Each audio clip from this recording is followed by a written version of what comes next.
Subscription के button को दबाइए और बेल आइकन पर क्लिक कीजिए ताकि आपको तमाम वीडियोस फौरन मिलती रहें और वीडियो पसंद आने की सूरत में इसे लाइक, शेयर और कमेंट करना मत भूलिए।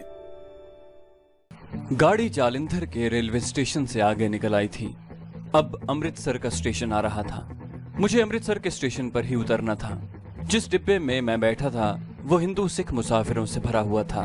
ये 3rd क्लास का डिब्बा था। सब मुसाफिर अपनी अपनी बातों में लगे हुए थे।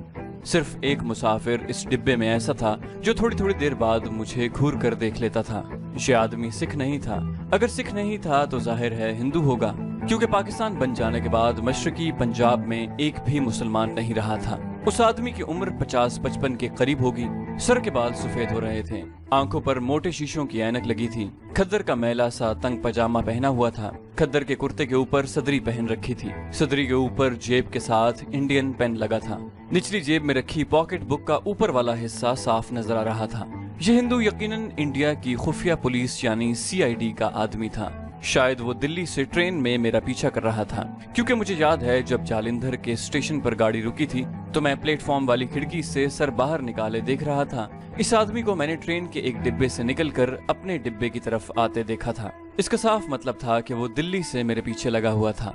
मेरे पास बाकायदा पाकिस्तान का पासपोर्ट था और उस पर वीजा भी लगा हुआ था, मगर वीजा सिर्फ दिल्ली शहर का लगा था। मैं दिल्ली शहर से बाहर नहीं जा सकता था। मैंने कानून शिकनी की थी और दिल्ली शहर से ट्रेन में सवार होकर अमृतसर की तरफ चल पड़ा था। आखिर मैंने ये कानून शिकनी क्यों की थी? इसका जवाब मेरी जिंदगी की वो हैरत अंगेज जज्बा हुब्बुल वतनी और जज्बा गैरत में डूबी हुई सच्ची दास्तान है जो मैं आपको सुनाने चला हूँ। ये जमाना पाक भारत जंग 65 से 1 साल पहले का जमाना था। मशरकी पंजाब में खालिस्तान की तहरीक की वजह से भारत की हुकूमत ने पंजाब के शहरों का वीजा देना बंद कर रखा था। चुनाचे मैंने दिल्ली शहर का वीजा लगवा लिया। वजह दिल्ली शहर की दरगाहों और तारीखी मकामात की सैर सियाहत लिखी। दिल्ली में मेरे वालिद साहब के एक दोस्त सिंगर मशीनों की मरम्मत का काम करते थे। मैं सीधा उनके पास पहुंचा।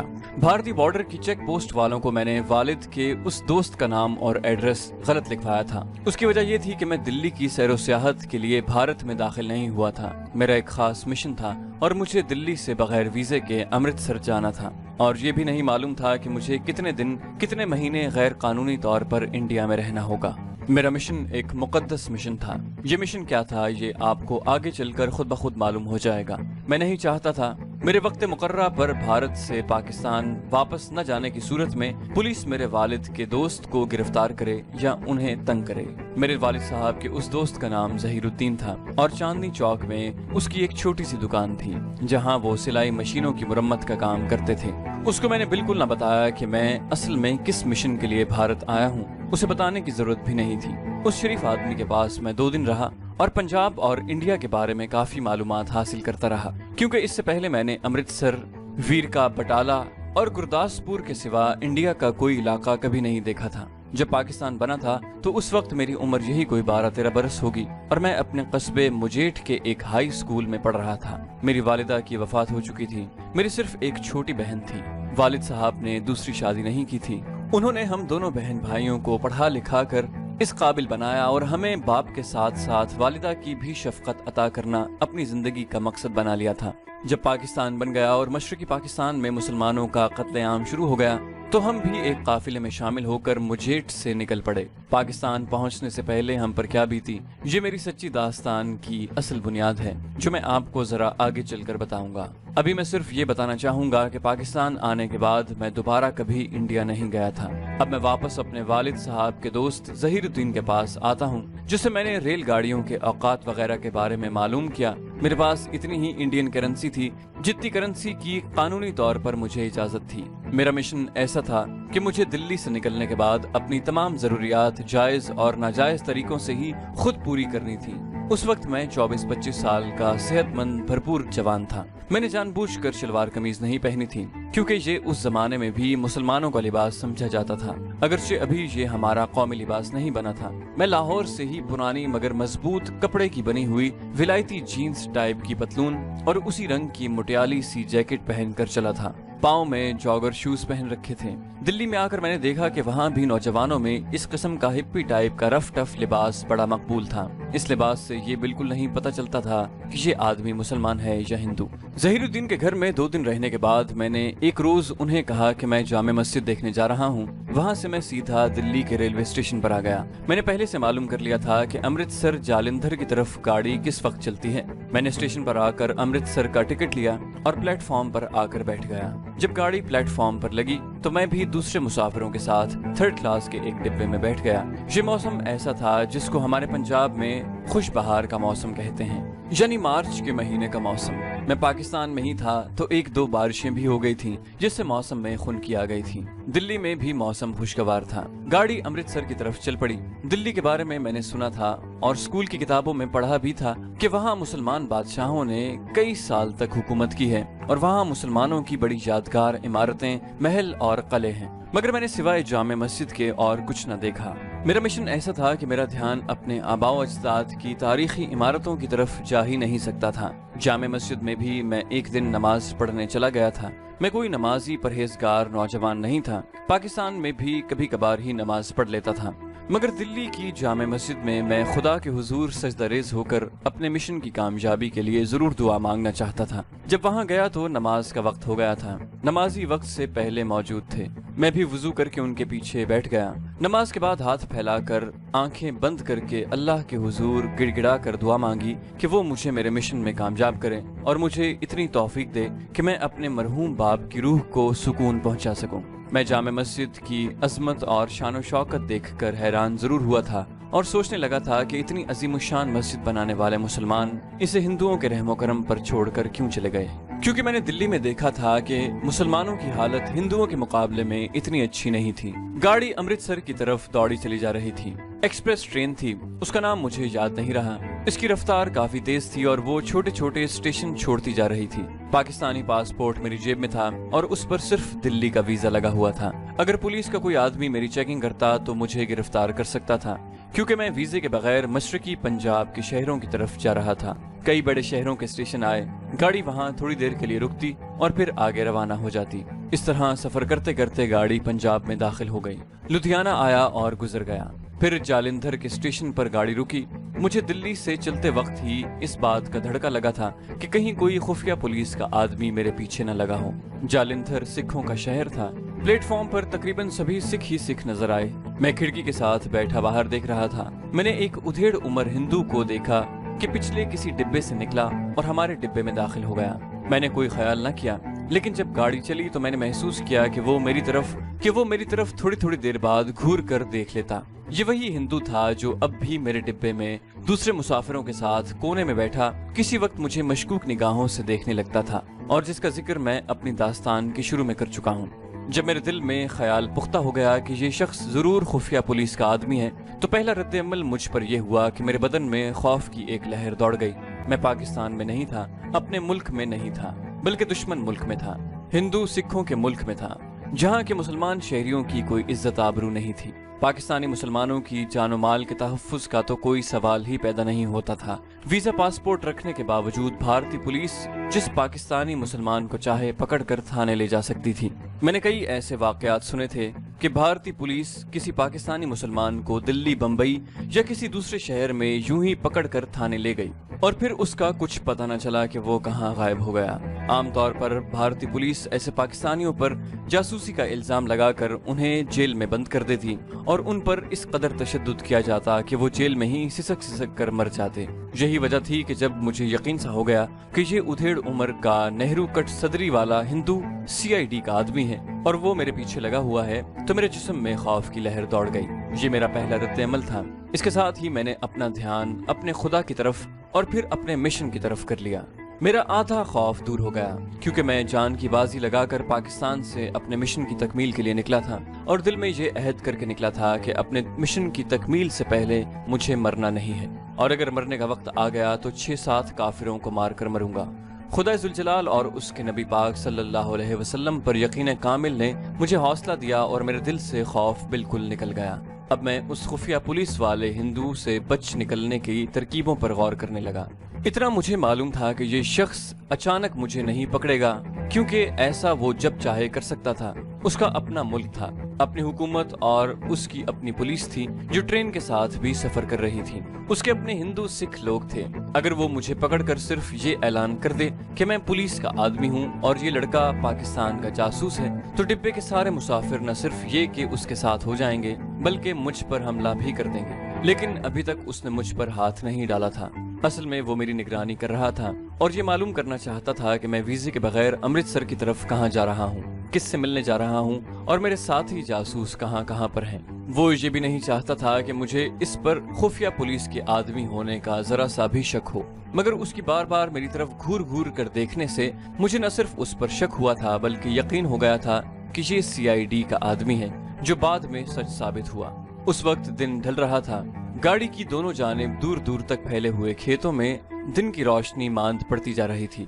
गाड़ी एक छोटे से स्टेशन पर से तेजी से गुजर रही थी। मैंने सर बाहर निकाल कर देखा। प्लेटफॉर्म के आखिर में एक तख्ते पर हिंदी में किसी स्टेशन का नाम लिखा हुआ था जो मेरी समझ में न आया। मैंने अपने साथ बैठे हुए एक सिख मुसाफिर से पूछा कि ये कौन सा स्टेशन गुजरा है, तो उसने कहा मानावाला। मैं संभल कर बैठ गया, क्योंकि इसका मतलब था कि अमृतसर का स्टेशन आने ही वाला है। 12 साल पहले जब मैं जिला अमृतसर के कस्बे मुजेठे के हाई स्कूल में पढ़ा करता था, तो हम स्कूल के लड़के आकर सैर करने गाड़ी में बैठकर मानावाले आ जाया करते थे। तब स्टेशन का नाम उर्दू में लिखा होता था, अब ये नाम हिंदी में लिखा हुआ था। उर्दू का नाम हटा दिया गया था। ये भी एक तब्दीली मैंने महसूस की। दूसरी तब्दीली मैंने ये देखी कि जालिंधर से लेकर मानावाले तक रास्ते में दोनों जानिब जो देहात खेतों में दिखाई दिए, उनमें किसी जगह कोई मस्जिद नजर न आई, वरना पहले इन देहातों में किसी न किसी जगह दरख्तों में किसी न किसी मस्जिद के मीनार जरूर नजर आया करते थे। ये सिखों के देहात थे और पाकिस्तान बन जाने के बाद उन्होंने मस्जिदों को मस्मार कर दिया था। कई जगह इन मस्जिदों को गिराकर गुरुद्वारों या मंदिरों में तब्दील कर दिया गया था। गाड़ी मानावाला के स्टेशन से काफी आगे निकल गई थी। अब मुझे इलाका अपना जाना पहचाना लगने लगा था। एक फाटक आकर गुजर गया। उसके साथ ही आमों का एक घना बाग आया जिसके गिर्द 4 दीवारी खिंची हुई थी। मैंने ये बाग पहचान लिया। इसे सरदारों का बाग कहते थे और यहाँ गर्मियों के मौसम में हम स्कूल के लड़कों के साथ आम तोड़ने आया करते थे। हम बाग की दीवार पर चढ़कर आम तोड़ते और राखे के आने से पहले आम तोड़कर छलांगे लगाकर भाग जाया करते थे। उसके बाद वो रेलवे लाइन आ गई जो अमृतसर के अमरूदों के बाग के पहलू से होती हुई हमारे गांव मुजेठ की तरफ जाती थी। उस रेलवे लाइन को देखकर मैं उदास हो गया। मैं कई बार अपने वालिद और छोटी बहन के साथ ट्रेन में बैठकर उस लाइन पर से गुजरा था। ये रेलवे लाइन आम और अमरूद के बागों की तरह वैसी की वैसी थी। अब ट्रेन अमृतसर शहर में दाखिल हो चुकी थी। उसकी एक जानिब शरीफपुरा था जो पाकिस्तान बनने से पहले मुसलमानों का गढ़ था, और दूसरी तरफ कंपनी बाग शुरू हो गया था। डंडा पुलिस का फाटक भी गुजर गया था। थोड़ी देर बाद ट्रेन अमृतसर के स्टेशन में दाखिल हो गई। हिंदू सिख मुसाफिर अपना अपना सामान समेट रहे थे। मैंने आंख बचाकर खुफिया पुलिस वाले की तरफ देखा। वो भी मेरी तरफ देख रहा था। वो अपनी सीट पर बड़े सुकून से बैठा सिगरेट पी रहा था और उसने निगाह मुझ पर रखी हुई थी। मैंने सोचा कि इस मुसीबत से कैसे बचा जाए। मुझे ये खतरा भी था कि हो सकता है कि ये अमृतसर स्टेशन के प्लेटफॉर्म पर उतरते ही मुझे पकड़कर पुलिस के हवाले कर दे। गाड़ी प्लेटफॉर्म पर रेंगती हुई रुक गई। मैंने प्लेटफॉर्म पर 3-4 सिख पुलिस कांस्टेबलों को देखा तो एक बार फिर जिस्म में खौफ की लहर दौड़ गई। गाड़ी जहां आकर खत्म हो जाती थी, जिसकी वजह से सारे के सारे मुसाफिर ट्रेन से बाहर निकल रहे थे और काफी शोर शराबा मच गया था। मैं भी इस हुजूम में डिब्बे से उतर गया। मैंने पहले ही दिल में सोच लिया था कि प्लेटफॉर्म के गेट से बाहर नहीं निकलूंगा। हर डिब्बे के बाहर मुसाफिरों का काफी रश था। एक कुली सर पर बहुत सा सामान उठाए मेरे आगे आगे चल रहा था। मैं तेजी से उसके पहलू से होकर अगले डिब्बे के मुसाफिरों में घुस गया और वहां से दूसरे डिब्बे के दरवाजे में से गुजरकर डिब्बे के अंदर चला गया जो तकरीबन खाली था। उसके दूसरे दरवाजे में जल्दी से लटक कर नीचे रेलवे लाइन पर उतर गया। मैंने तेज तेज चलना शुरू कर दिया था। यहाँ लाइन के साथ साथ लोहे का जंगला लगा हुआ था। एक जगह जंगले का एक पाइप उखड़ा हुआ था। कुछ मुसाफिर उसमें से गुजरकर सामने वाले प्लेटफॉर्म की तरफ जा रहे थे। मैं भी उनके साथ सामने वाले प्लेटफॉर्म पर निकल गया और वहां से दूसरी जानिब जहां रेल की पटरियों का जाल बिछा हुआ था उतर गया। ये सारी जगहें मेरी देखी भाली थी और मैंने महसूस किया था कि 12 साल में यहाँ कोई तब्दीली नहीं आई थी। मेरा इरादा रेलवे लाइनों पर से गुजरकर सामने वाली दीवार फांद कर रेगू ब्रिज को जाने वाली सड़क पर निकल आने का था। जब कभी हम स्कूल के 2-3 दोस्त मुजेठे से बगैर टिकट रेलगाड़ी में बैठकर अमृतसर आते थे तो इसी दीवार को फांदा करते थे। दीवार ज्यादा दूर नहीं थी। दीवार के करीब पहुंचकर मैंने पहली बार मुड़कर देखा था कि वो सीआईडी वाला कहीं मेरे पीछे तो नहीं आ रहा। मुझे उसकी शक्ल कहीं नजर नहीं आई। मैं बड़ा खुश हुआ। एक जगह से मैंने दीवार फांदी और दूसरी तरफ सड़क पर आ गया। अमृतसरी मुसलमानों को मालूम होगा कि रेगू ब्रिज को जो सड़क जाती थी उसकी बाएं जानिब गोल बाग हुआ करता था। इस गोल बाग से पहले एक छोटा सा मैदान आता था जहाँ कोई सब्जा नहीं था। बादामी रंग की मिट्टी का मैदान था। इस मैदान में 2 बुजुर्गों के मजार थे, जिनमें से एक बुजुर्ग का नाम फतेह शाह बुखारी था और दूसरे बुजुर्ग का नाम शंकर शाह साहब था। खुदा मालूम दूसरे बुजुर्ग का असली नाम क्या था, मगर सब लोग उनके मजार को शंकर शाह के मजार के नाम से ही याद करते थे और उनका ये नाम मशहूर था। ये दोनों मजार पास पास थे। शंकर शाह के मजार के अहाते में दरख्त थे और एक कुआं भी था। फतेह शाह बुखारी के मजार के इर्द गिर्द दरेक के दरख्त होते थे। इस मजार को फतेह शाह बुखारी के मजार के नाम से पुकारा जाता था। बचपन में मुझे याद है मेरी वालिदा तारी के चावलों की देग पकवा कर यहाँ महीने की पहली जुमेरात को लाया करती थी। मैं और मेरी छोटी बहन और वालिद साहब भी साथ आया करते थे। तारी नमकीन चावल होते हैं जिनमें हल्दी की आमेजिश की जाती थी और बड़े लजीज होते थे। वालिदा की वफात के बाद मेरे वालिद साहब ने ये फर्ज संभाल लिया। वो हर जुमेरात को देग पका कर लाते और फतेह शाह बुखारी के मजार पर खुद लोगों को तकसीम करते। हम सारा दिन मजार शरीफ पर गुजारते। मैं अपनी बहन के साथ मैदान में दौड़े लगाता। फतेह शाह बुखारी के मजार का मुतवल्ली वालिद साहब का दोस्त बन गया था। वालिद साहब उसे शाह जी के नाम से पुकारा करते थे। वालिद साहब ने बिस्तर मर्ग पर लेटे हुए मुझे जो अहम मिशन तफवीज किया था उसके सिलसिले में कहा था कि मैं अमृतसर जाकर सैयद फतेह शाह बुखारी के मुतवल्ली से मिलूं। हो सकता है वो अभी तक जिंदा हों। वो मेरे मिशन के सिलसिले में मेरी मदद कर सकते हैं। चुनाचे अमृतसर के रेलवे बॉर्डर की दीवार फांदने के बाद मैंने सड़क पार की और गोल बाग में दाखिल हो गया। मैं 12 साल के बाद गोल बाग में दाखिल हो रहा था। यहाँ भी सिवाय चंद एक दरख्तों के कोई चीज नहीं बदली थी। कोई दरख्त जरूर गायब हो गए थे। ग्राउंड में घास भी पहले से कम नजर आ रही थी। बाकी सब कुछ वैसे का वैसा ही था। मैं बाग की ग्राउंड में से गुजरकर खाली मैदान में दाखिल हो गया। उस मैदान का एक किनारा अमृतसर के हॉल के गेट के करीब सीढ़ियों वाले पुल की तरफ जा लगता था। इसी मैदान में सैयद फतेह शाह बुखारी का मजार था। यहाँ जरूर तब्दीली आ चुकी थी। मैदान के किनारे किनारे खोखे ही खोखे बने हुए थे। बाद में मालूम हुआ कि यहाँ फलों की मंडी भी बन गई है। एक तरफ रेड़े और छकड़े खड़े थे। मजार की 4 दीवारी वैसी की वैसी थी और मालूम हुआ कि हिंदू सिख यहाँ आकर चढ़ावे चढ़ाते हैं और मन्नतें मानते हैं। मेरे बचपन के धरेक के दरख्त बहुत ज्यादा घने हो गए थे। मजार के छोटे से दरवाजे पर उसी तरह चमकदार झालरों वाला सेहरा लटक रहा था और फजा में अगरबत्तियों की खुशबू रची हुई थी। शाम की स्याही आहिस्ता आहिस्ता आसमान को अपनी लपेट में ले रही थी और मजार के अंदर मिट्टी के कुछ दिए भी जल रहे थे और दरवाजे के ऊपर वाला बल्ब रोशन हो गया था। एक सिख अपनी बीवी के साथ हाथ बांधे सर झुकाए मजार के अंदर से बाहर निकल रहा था। 2-3 मलंग दरख्तों के नीचे बैठे थे। खुदा जाने ये मुसलमान मलंग थे जो मीरठ अंबाले के शहरों से आ गए थे, क्योंकि अमृतसर शहर में कोई मुसलमान नहीं था। मुझे अभी तक सीआईडी वाले हिंदू का ख्याल लगा हुआ था। मैंने जहाँ मजार में दाखिल होने से पहले भी पीछे मुड़कर देखा था। शाम का अंधेरा मैदान में फैलने लगा था। मुझे वो खुफिया सर्विस का हिंदू कांस्टेबल कहीं नजर न आया। यकीनन उससे मेरी जान छूट गई थी। मैं मजार के अंदर दाखिल हो गया।